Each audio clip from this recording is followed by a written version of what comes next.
We will get started.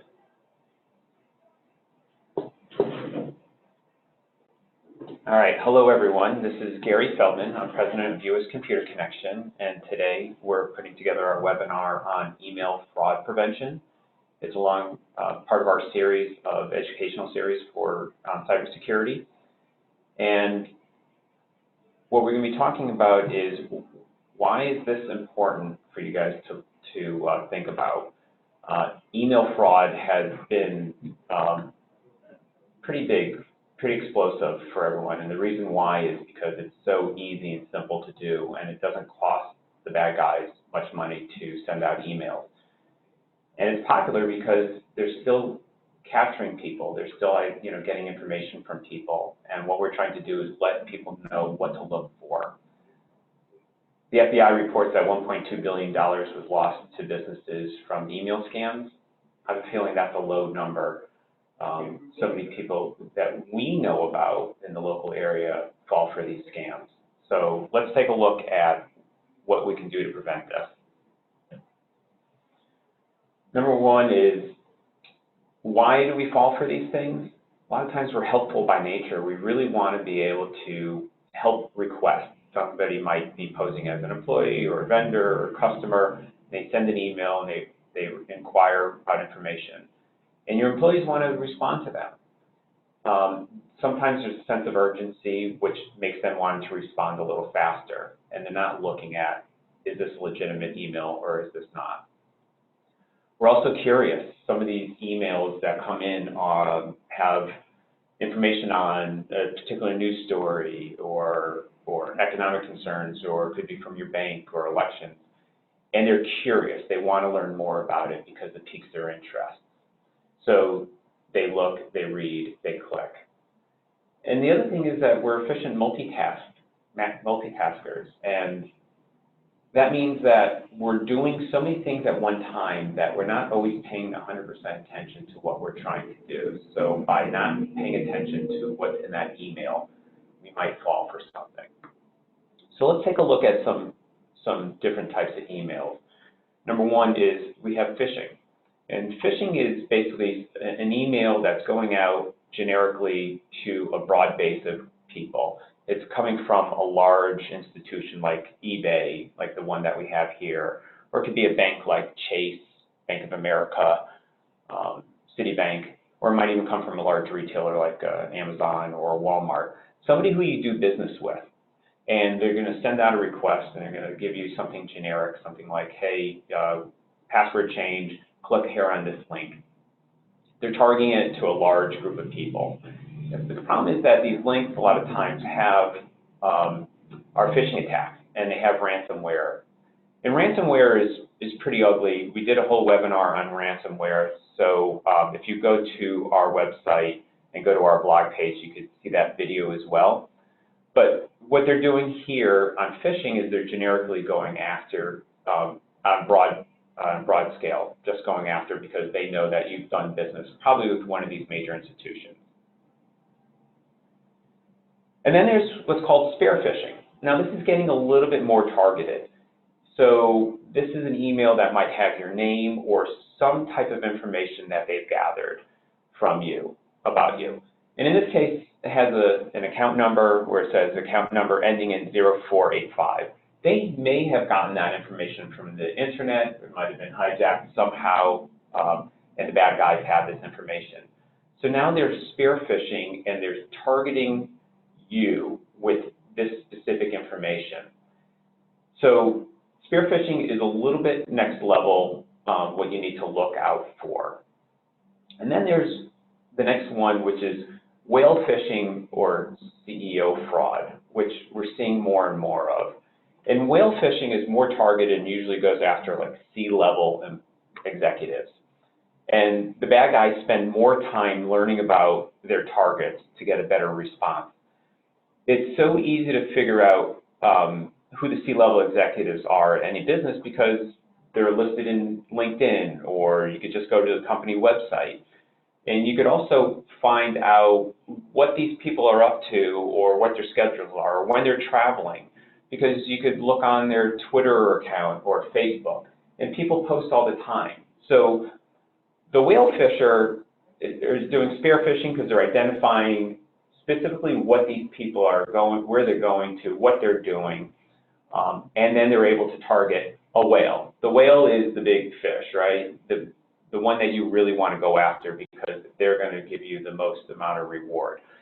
So these bad guys are spending a lot more time really identifying who these people are. So in this scenario here, it could look like an email coming from Mary, the CEO, and it's going to Joe, the CFO, and they're saying, hey, Joe, are you in the office? Kindly let me know because I need to send out an appointment payment for me today. Something simple. It's not requesting anything at that point, but they're setting it up for later today. So it looks like a legitimate email at first. No one's thinking about it. And Joe says, oh, okay, I'll get ready for this later in the afternoon. And then you might get a follow-up email, something like process the wire for $260,000, and here's the instructions. $260,000 might seem a lot of money to some companies, and it's not a lot of money to other companies. So it might not be an unreasonable request. The executive's email here in this particular situation could have been hacked, allowing the bad guys to see how the executive signs their name or makes requests, or and if it was hacked, they could get the inside information about what's going on in their lives, and they could track emails. Another scenario could be the email might be spoofed, so it might not really be coming from Mary, the CEO. From what it looks like from your standpoint, it says Mary, the CEO, but it's really, when you hit reply, it might be coming from maryceo@gmail.com. So that is what's a spoofed email. And but they might have seen emails that came from Mary, and they're able to replicate what it's supposed to look like. This has been pretty highly effective, and we've seen people fall for these things. So it's important to educate everybody in all the departments. What are the processes and procedures? If you want to do wire transfers, you have to communicate with people. Is there a two-step authentication to make sure that you don't fall for these type of scams? There's also another CEO fraud, which Snapchat recently fell for, and it was a CEO email scam. What happened was it was targeted. It would look like a CEO was sending an email out and asking for employee payroll information, and everyone thought it was legitimate, so they ended up sending out payroll information, including Social Security numbers and bank information and everything else for current and former employees. So even a high technology company is not necessarily safe from this type of fraud. And an email could look something similar to this, where, hey, I want, can you work with our accountant, or can you send me some W-2s? They're just asking simple requests. They're not asking for money, but they were asking, for some data that probably is not out of the ordinary, but this information was sent out, and a lot of people's information were exposed. Here's another interesting one. Back in 2014, I don't know if you recall this, but there was a lot of nude photos of Jennifer Lawrence and Kate Upton and other celebrities that were all over the internet. And what people thought were that people's iCloud accounts were, there was a vulnerability in iCloud, and they were able to access people's information. But what really happened was they were spoofed emails. So it looked like it was coming from iCloud, but it was actually coming from a fake email address. And they were asking for, hey, give me your email accounts, give me your iCloud or Gmail username and passwords. And they were, or not necessarily asking that way, but saying, hey, can you reset your information? And they all uploaded this information. Now the celebrities happened to keep nude photos on their phones. They were able to access, and they hit the jackpot, and this information went up on the internet. So Lovegate, very exciting news. So another thing to look at is emails that come in. They have some of them have attachments, and attachments are a way that people are sending malicious code. So if you're not expecting an email from somebody, then don't open it. Or give this person a call saying, hey, did you send me this attachment or did you mean to send me this? Even though it might look like a legitimate Word file or a PDF file, what you want to do is you want to make sure ahead of time that this is some information that you are actually requesting. Another huge thing, avoid clicking on links. If you take a look at this link here, it says http www.face.com.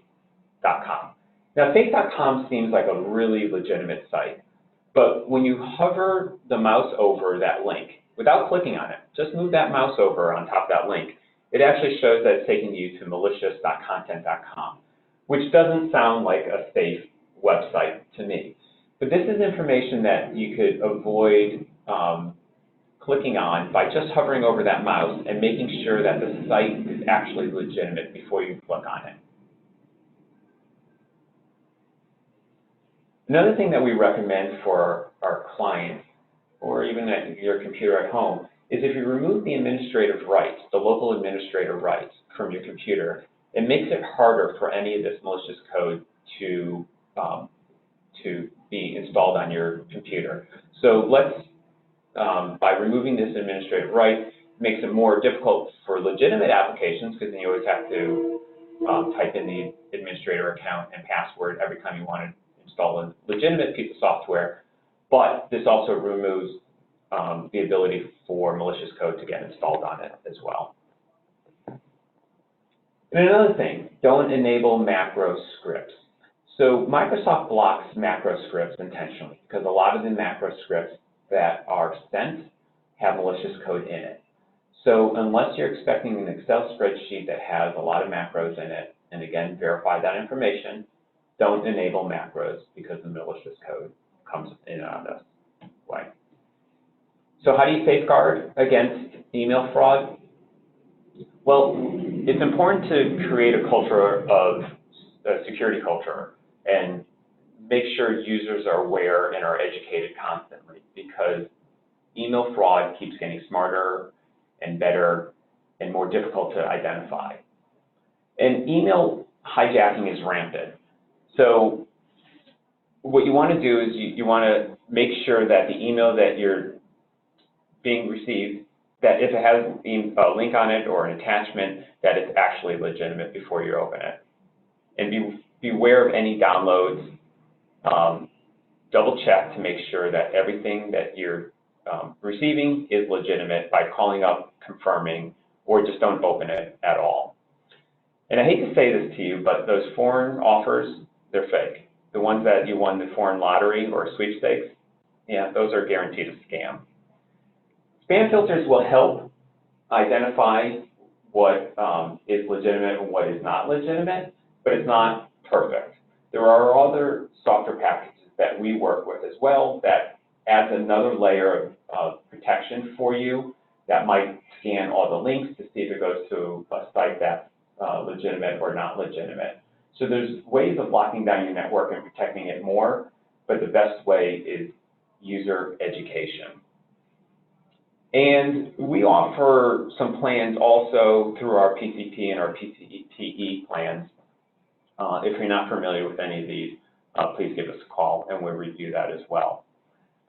Some resources that we have on our site, we do phishing quizzes. If you're not sure if you want to test your employees or yourself on what is legitimate email and what's not, you could go to uscomputer.com/support, and we have a couple of different links for phishing quizzes.